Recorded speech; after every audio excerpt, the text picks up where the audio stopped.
नमस्कार दोस्तों, welcome to my YouTube channel centre for success में आपका स्वागत है। जैसे कि दोस्तों हम सभी लोगों को पता है कि हम लोगों को पढ़ रहे थे मार्किंग के प्रयोग पढ़े हैं, मार्किंग के उपयोग पढ़े हैं, मार्किंग के बारे में फुल डिटेल पढ़े हैं। तो आप उसी से रिलेटेड पढ़ेंगे। आप स्क्राइबर क्या होता है, किस मटेरियल का बना होता है और कौन सा स्क्राइबर कैसी लाइन खींचने में काम आता है।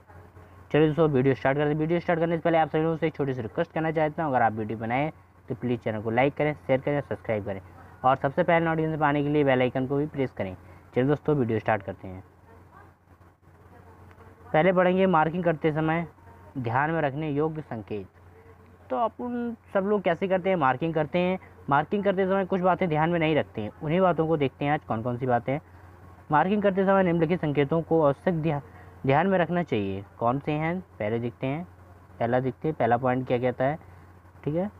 मार्किंग करने से पहले जॉब की ड्राइंग को अच्छी तरह से पढ़कर समझ लेना चाहिए। मतलब पहले अगर ड्राइंग को अगर समझ लेंगे तो मार्किंग आसानी से हो जाएगी और सही ढंग से हो जाएगी। इसलिए पहले संकेत को पढ़ लेते हैं, ठीक है। सेकंड वाला पॉइंट क्या कहता है, देखते हैं। मार्किंग करने से पहले जॉब की माप को चेक कर लेना चाहिए। जॉब की जो माप होती है उसको चेक कर लेना चाहिए और यह भी चेक कर लेना चाहिए, ठीक है। तीसरा वाला पॉइंट क्या कहता है, देखते हैं।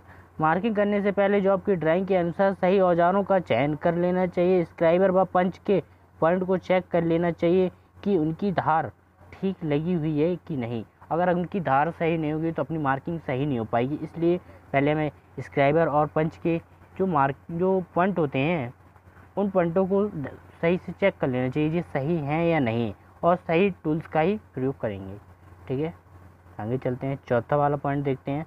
मार्किंग करने से पहले चेक कर लेना चाहिए कि जिस जॉब पर मार्किंग करनी है उस पर सरफेस पर मार्किंग मीडिया ठीक ढंग से लगी है कि नहीं। मतलब मार्किंग मीडिया जो अपन ने पढ़ी थी, मार्किंग मीडिया सही से लगी है कि नहीं, पतली है लगी है या मोटी लगी है मार्किंग मीडिया, कौन सी मार्किंग मीडिया यूज की गई है, ठीक है। ठीक उसी प्रकार आगे चलते हैं। मार्किंग करते समय इस बात का ध्यान रखना चाहिए कि सबसे पहले समतल मार्किंग और मार्किंग टूल्स स्क्राइबर लाइन लगाई और फिर लंबवत, फिर कोण वाली, फिर आखिरी में चाप या वृत्त इत्यादि की मार्किंग करनी चाहिए। मतलब पहले तो सारे फंडे अपना आजमा लेना चाहिए। जो लंबवत है जैसे लंबवत है, कोण है, समतल है, सारी मार्किंग कर लेनी चाहिए। इसके बाद चाप वाली, वृत्त वाली मार्किंग करनी चाहिए, ठीक है। देखते हैं नेक्स्ट पॉइंट। पंचिंग करते समय इस बात का ध्यान रखना चाहिए कि पंच लाइन पर सीधे लगे और बीच का अंतर लगभग सही होना चाहिए। जो बीच का लगभग अंतर सही होना चाहिए। पंचिंग का अंतर होता है 203 mm, वो पंचिंग का अंतर 203 mm ही रहना चाहिए मिनिमम, ठीक है। सही लगना चाहिए, सीधी लाइन चलनी चाहिए अपनी, ठीक है। देखते हैं नेक्स्ट पॉइंट, चलते हैं। मार्किंग करने के बाद औजारों को और जॉब को अच्छी तरह से साफ कर देना चाहिए। मतलब सारे अपना काम होने के बाद सारे टूल्सों को सही तरीके से सही जगह रख देना चाहिए। देखते हैं अब स्क्राइबर क्या है। अब स्क्राइबर के यूज कैसे करते हैं, किस मटेरियल का स्क्राइबर बना होता है, ठीक है। चलते हैं स्क्राइबर क्या है, इंट्रोडक्शन देखते हैं पहले स्क्राइबर का। यह एक तेज़ धार वाला औजार है। इसकी जो नोक होती है वो तेज़ धार की होती है, जिसका प्रयोग मार्किंग लाइन खींचते समय करते हैं। इसकी जो लाइन है उसकी मार्किंग समय करते हैं। इनका जो पॉइंट एंगल होता है, पॉइंट कोण होता है, 12 से 15 अंश तक ग्रांड रखा जाता है। मतलब इनका जो लाइन खींचने वाला जो पॉइंट होता है वो 12 से 15 अंश तक रखा जाता है, ठीक है। और भारतीय स्टैंडर्ड यूनिट सिस्टम के अकॉर्डिंग 125 से 200 मिलीमीटर तक की लंबाई में पाए जाते हैं। इनकी जो लंबाई होती है जो 200 मिलीमीटर तक पाए जाते हैं। अब देखते हैं मटेरियल, ये किस मटेरियल का बना होता है। स्क्राइबर प्रथा हाई कार्बन स्टील से बनाया जाता है। इसका पॉइंट हार्ड बार टेम्पर कर दिया जाता है। इसका जो पॉइंट होता है जो 12 से 15 अंश तक ग्राइंड करके रखा जाता है उसको ही हार्ड बार टेम्पर भी करके रखते हैं, जिससे आसानी से टूटे ना। टाइप्स देखते हैं। निम्नलिखित प्रकार के स्क्राइबर का में प्रयोग में लाए जाते हैं। देखते हैं पहला स्क्राइबर है स्ट्रेट स्क्राइबर। स्ट्रेट स्क्राइबर क्या कहता है, देखते हैं। इस प्रकार के स्क्राइबर का एक सिरा होता है वो नुकीला होता है और इसकी बॉडी प्लेन होती है। इसकी जो बॉडी प्लेन या नर्लिंग की हुई होती है।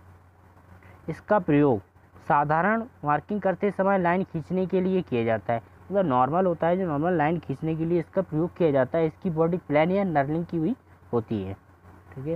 देखते हैं दूसरा वाला पॉइंट। वेंट स्क्राइबर, इसे क्या कहते हैं, ये किस टाइप का होता है, चलिए देखते हैं। इस प्रकार के स्क्राइबर का एक सिरा नुकीला, एक सिरा सीधा व दूसरा सिरा नुकीला होता है। मतलब इसमें दो सिरे होते हैं, जो एक नुकीला होता है और दूसरा सीधा होता है, ठीक है। जो दूसरे सिरे को 90 अंश के कोण में मोड़कर नुकीला कर दिया जाता है, यानी जो दूसरा सिरा होता है उसको 90 अंश में मोड़ कर रख देते हैं, जिसके एक सिरे का प्रयोग साधारण लाइन खींचने के लिए किया जाता था और दूसरे मुड़े हुए सिरे का प्रयोग निम्नलिखित कार्यों के लिए किया जाता है। देखते हैं कौन कौन से कार्य होते हैं दूसरे सिरे के लिए। किसी जॉब पर छोटे छोटे मापों की लाइन लगाने के लिए, जैसे 1 मिलीमीटर और 1.5 मिलीमीटर इत्यादि सरफेस गेज की सहायता से। जो सरफेस गेज होता है उसमें अपन जो बेंट स्क्राइबर फंसा देते हैं, उसी के अकॉर्डिंग अपन छोटी छोटी मापें ले सकते हैं उससे, और उससे निशान लगा सकते हैं। 1 मिलीमीटर, 1.5 मिलीमीटर, 2 मिलीमीटर, इस टाइप से, ठीक है। फिर दूसरा पॉइंट देखते हैं। लेथ मशीन पर फोर्ज जॉ, लेथ मशीन पर फोर्ज जॉ चक्र में, जो फोर्ज जॉ चक्र होता है उसमें जॉब को बेंट में बांधते समय चेक करने के लिए किया जाता है, बेंट को बांधते समय चेक करने के लिए किया जाता है सरफेस गेज की सहायता से। ये सारे सरफेस गेज की सहायता से किया जाता है। नेक्स्ट वाला पॉइंट देखते हैं। किसी बेलनाकार खोखले जॉब की अंदरूनी सतह पर लाइनें खींचने के लिए, जो किसी बेलनाकार खोखले जॉब की अंदरूनी सतह खींचने के लिए, ठीक है। और बेंट टाइप स्क्राइबर का प्रयोग, बेंट टाइप स्क्राइबर का प्रयोग सरफेस गेज के साथ व अलग से किया जाता है, अलग से भी किया जा सकता है, ठीक है। बेंट स्क्राइबर का प्रयोग सरफेस गेज के साथ व अलग से भी किया जा सकता है। सीधा होता है एक सिरा, दूसरा सिरा बेंट किया होता है, तो एक सिरा तो नॉर्मल भी कर सकते हैं इसी टाइप से, ठीक है। आप देखते हैं तीसरा वाला एडजस्टेबल स्लीव स्क्राइबर। देखते हैं इस स्क्राइबर में क्या कहते हैं। इस प्रकार के स्क्राइबर में गोल सुराग, इस प्रकार में जो गोल सुराग होता है वो बना होता है। इसकी साधारण स्क्राइबर को लगाया जा सकता है, इसमें साधारण स्क्राइबर को लगाया जा सकता है, एडजस्टेबल है ना, तो यूज किया जा सकता है। और इधर उधर कहीं भी एडजस्ट किया जा सकता है, एडजस्ट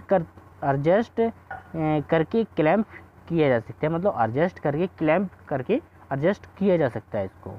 अब देखते हैं ऑफसेट स्क्राइबर।